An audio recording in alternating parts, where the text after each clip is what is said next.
Aujourd'hui, je voudrais vous parler de la stratégie de la Chine en Afrique. J'ai déjà évoqué le cas des États-Unis qui déploient là une activité commerciale et militaire accrue. Eh bien, dans le calcul des grandes puissances, en effet, le continent africain retrouve aujourd'hui un certain intérêt stratégique. Vous voyez sur cette carte les pays visités par les hauts dirigeants chinois lors de leur tournée diplomatique depuis janvier 2006. Celle du président Hu Jintao, avec notamment le Soudan, l'Afrique du Sud. Celle du Premier ministre Wen Jiabao, avec notamment l'Égypte, l'Angola, et encore une fois l'Afrique du Sud. Celle du ministre chinois des Affaires étrangères, Li Jiaoxing, avec notamment le Nigeria et le Sénégal. Soit en moins de 2 ans, la moitié des États africains qui ont été visités par les dirigeants chinois. Alors que peut bien signifier une telle frénésie de voyages officiels? D'abord, il y a les échanges commerciaux. Le montant du commerce sino-africain a été multiplié par 20 en 10 ans. Il est passé de 3 milliards de dollars en 1995 à 55 milliards de dollars en 2006. La Chine est devenue le 3e partenaire commercial de l'Afrique, derrière les États-Unis et la France, et elle est passée devant l'Italie et la Grande-Bretagne. C'est l'Afrique du Sud qui est le premier partenaire commercial de la Chine, suivi par l'Angola, le Soudan et le Nigeria.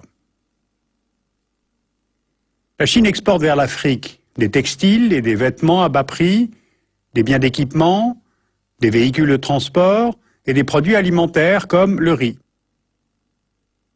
En retour, elle importe des matières premières, manganèse, fer, cuivre, chrome, un minerai rare qui s'appelle le coltan, utilisé dans la production de puces de téléphones portables. Elle importe des bois durs pour les meubles et la construction, du coton aussi. 20% des importations chinoises de coton viennent du continent africain. Et puis bien sûr du pétrole. Le pétrole représente à lui seul 70% de la valeur des importations chinoises sur le continent. La Chine est aujourd'hui le 3e importateur de pétrole au monde, après les États-Unis et le Japon. Et en 2006, 30% de ces importations venaient d'Afrique, en particulier de l'Angola, qui est devenu le premier fournisseur mondial de brut de la Chine, de Guinée équatoriale, du Soudan et du Congo-Brazzaville. En plus de ces échanges commerciaux, la Chine investit directement dans la production de pétrole, et ce pour augmenter la sécurité de ses approvisionnements énergétiques. Sur cette carte, on voit les pays d'Afrique où les compagnies pétrolières chinoises détiennent des participations. Par exemple, la CN2OC, qui est spécialisée dans l'offshore, a réalisé en 2006 sur le gisement de Akpo Field, au Nigeria, son plus gros investissement jamais réalisé à l'étranger, soit près de 2,5 milliards de dollars. Pékin a aussi investi 4 milliards de dollars pour moderniser la raffinerie de Kaduna, au nord du Nigeria. Même chose pour les minerais. La Chine investit dans l'exploitation de la mine de cuivre de Chambishi, en Zambie. Elle va construire une usine d'aluminium en Égypte. Les entreprises chinoises se développent aussi dans les secteurs des télécommunications, la construction de bâtiments, de routes. La première entreprise chinoise publique de BTP a obtenu de nombreux contrats en Algérie parce que la main-d'œuvre chinoise travaille vite et qu'elle est peu coûteuse. Il y aurait au total environ 100 000 travailleurs chinois sur l'ensemble du continent africain, chiffre qui ne prend pas en compte les quelques 400 000 Chinois installés en Afrique depuis plusieurs générations et qui ont été naturalisés et qui sont donc aujourd'hui africains.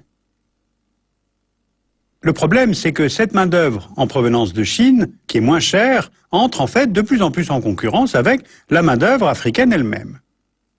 En résumé, on a donc une véritable vision stratégique chinoise sur ce continent.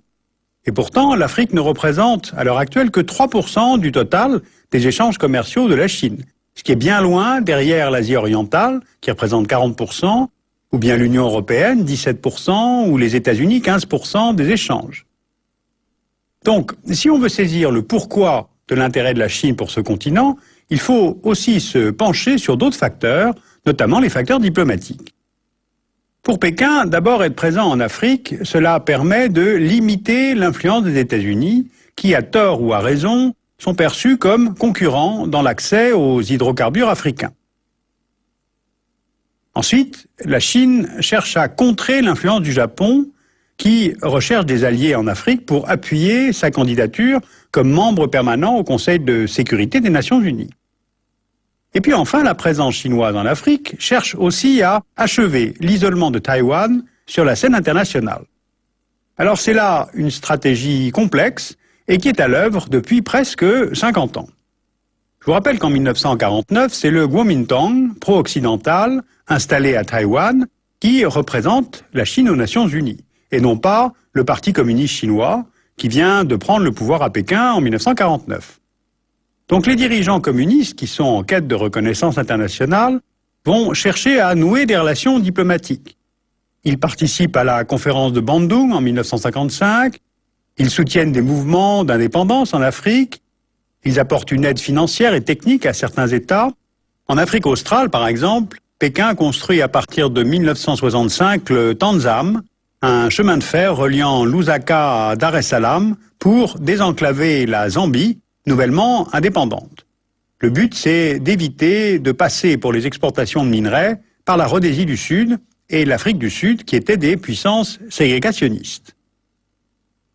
En 1971, Pékin est finalement admise à l'ONU, à la place de Taïwan, grâce, entre autres, au vote de 26 États africains. Aujourd'hui, Taïwan n'est plus reconnu que par 5 États en Afrique, Sao Tomé, le Burkina Faso, la Gambie, le Malawi, le Swaziland. L'Afrique du Sud a reconnu Pékin en 1998, après la fin du régime d'apartheid, la Centrafrique, la Guinée-Bissau, le Libéria en 2003, le Sénégal en 2005, le Tchad en 2006, et ces revirements d'alliance sont en fait très mal vécus par Taïwan, qui avait beaucoup investi dans ces pays, notamment au Sénégal. Bien, la Chine est donc de plus en plus présente sur le continent et sous diverses formes. Le problème, c'est qu'elle n'a strictement rien à faire des questions de bonne gouvernance. Elle soutient le régime de Mugabe au Zimbabwe, le régime d'Omar el-Béchir au Soudan, parce que ce pays destine près de 75% de ses exportations de pétrole à la Chine. Or, on le sait, le Soudan est ravagé par une guerre civile depuis 2003 qui oppose les populations de l'ouest du pays, au Darfour, aux forces gouvernementales de Khartoum. Le pays a enregistré plus de 300 000 morts, des centaines de milliers de déplacés et de réfugiés, et pourtant, Pékin refuse de faire pression sur Khartoum. Comme membre permanent au Conseil de sécurité de l'ONU, la Chine s'est abstenue en 2005 lors du vote de la résolution 1591 visant à renforcer les sanctions internationales contre le Soudan. Pékin fournit même des armes et des camions militaires, ce qui permet aux dirigeants soudanais de contourner l'embargo imposé par les États-Unis. Alors une des tactiques des dirigeants chinois, c'est de mettre en avant le respect de la souveraineté des États. Et cette non-ingérence apparente est très appréciée par les régimes africains, car elle diverge de l'attitude des États-Unis ou de l'Europe. Car en faisant pression pour la bonne gouvernance, ceux-ci sont parfois taxés de néocolonialistes par les Africains. En fait, la Chine se présente aux États africains comme un pays en développement. Et cette fausse modestie lui permet d'apparaître comme si elle traitait d'égal à égal. Or, une fois qu'elle est en position de monopole d'achat pour un produit, la Chine n'hésite pas à faire baisser les prix à la vente, comme ce fut le cas d'ailleurs pour le bois gabonais. À cela s'ajoutent maintenant d'autres effets négatifs. Développement d'une certaine prostitution, de la contrefaçon. Le niveau de vie des Africains est sûrement favorisé par cet afflux de produits chinois à bas prix. Mais ces importations massives concurrencent maintenant certaines industries locales. Or, ce n'est pas compensé par des accords d'exportation de produits africains vers la Chine, et ce mécanisme ne fait qu'augmenter une fois de plus le déficit commercial du continent africain. Et bien pourtant, cette stratégie chinoise est payante et ostentatoire. Vous vous souvenez peut-être du grand forum sino-africain de novembre 2006, cette grande messe organisée à Pékin à laquelle 48 pays africains, sur un total de 53, se sont rendus. Si vous voulez approfondir cette question, je vous signale que plusieurs revues consacrent leurs numéros à ces relations entre le continent africain et la Chine. La revue Diplomatie, avec un certain nombre de cartes qui sont intéressantes. la revue Monde Chinois, éditée par l'Institut Choiseul à l'automne 2006. Vous avez l'Atlas de l'intégration régionale, édité par le CEDEAO et le CDE, tout un numéro sur l'Afrique et la Chine. Et les éditions du Monde diplomatique publient une revue en langue allemande qui est précisément consacrée à la Chine et qui s'appelle China. Et pour ma part, je vous retrouve la semaine prochaine.